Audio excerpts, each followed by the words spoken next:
Deep learning is becoming more accessible to everybody, and it's time to start thinking about how to deploy it in your businesses. Today, with the help of the panel here, I'd like to discuss the things that enable deep learning, algorithms for free, largely. All the R&D that the big companies are doing is available mostly for free. The need for data, the need for hardware, and this is starting to become a real issue, the availability of talent. Intel sees data as the fuel to drive a whole new set of experiences. And that's translated into $1 billion worth of investment that Intel's made over the last 18 months in artificial intelligence and data science. And what's most interesting about that investment is that 60% of that has been in software. And so Intel is uniquely positioned, probably better than any other of the data companies, to really talk about this idea of marrying algorithms and data to hardware performance and specifications around building silicon architectures that drive that performance. And what kinds of business problems lend themselves to deep learning for our audience here? I don't know that I would say there are deep learning business problems more than I would say there are business problems. So any business problem has something that you start with X and you're going to convert it into Y. And Y presumably has more value than X. Sure. And there's a rate at which you make that happen. There's a cost to it. There's an error rate.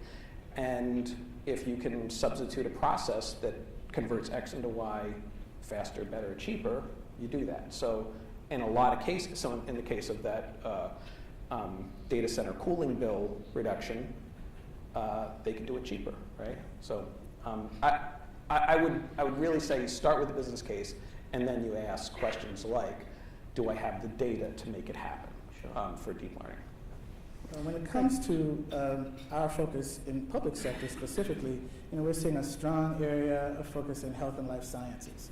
So genomics, biometrics, the ability to take the human genetic code and then create immunotherapies that are specific to personalized medicine.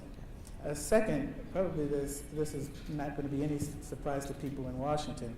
We spent a significant time around the idea of cyber intelligence, moving from this concept of defense in depth to more proactive cyber and cyber weaponry and cyber intelligence, being able to do analytics with cyber and data so that we're able to predict where vulnerabilities and threats are. So if you're a business looking to get started in deep learning, how should you go about it? What kinds of questions should you be asking in terms of hardware, data, algorithms, and people?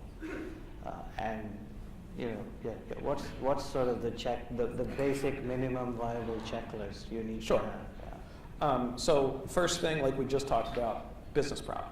Yeah. Start with the business problem. If there's no value prop, don't do it. But I would order, you mentioned sort of hardware, frameworks, algorithms, Sure. talent, and data. As business problems go, pretty much all business value right now is derived from something called supervised learning, a real specific kind of learning, where, like Rob, you mentioned, you have, for the ImageNet example, you have millions of images and you have their corresponding label. And that is a mundane, expensive, laborious process that humans say, okay, that is a cat, that is a plane, that's a truck. So there's that label data availability is often the thing that is sort of, your access to that is the thing that matters most. And then finally, resources. There's not a great impedance match between the standard product development cycle, like Agile, and things like data science, where things aren't they're not as predictable. You get more data, maybe you'll do a little bit better, for instance, so it's hard to kind of nail down timelines and things like that.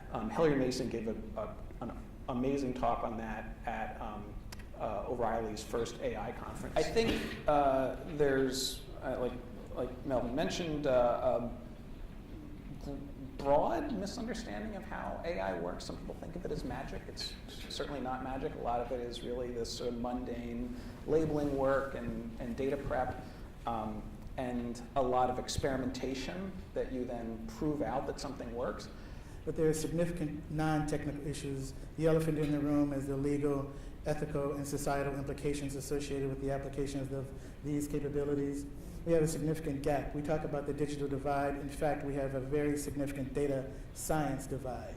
As I mentioned to Tom from GW, if we take a look at all the institutions in the United States, majority and minority institutions, less than 10% majority institutions even have a data science program where they graduate people with those necessary skills. And none of the minority institutions or historical black colleges and universities have a data science program that graduates people with these skills. This has significant impact in terms of the adoption of these technologies. It's tied directly to income inequity that we see in our country and a whole host of other things. And then lastly, there are a number of people that you mentioned in your opening remarks that are looking to move this demilitarization of data forward. The demilitarization of data is critical because up till now, if we look at how technology that's designed to model human behavior has been maturated, there's no instance of it where that technology hasn't been weaponized. And so practitioners need to be very serious. I think DJ Patel, in his last day at office, the chief data scientist for the US government, had one clear clarion call. Data scientists need to spend more time in ethical training, and they need to develop a strong moral compass so that we can actually gain the benefits of these great technologies.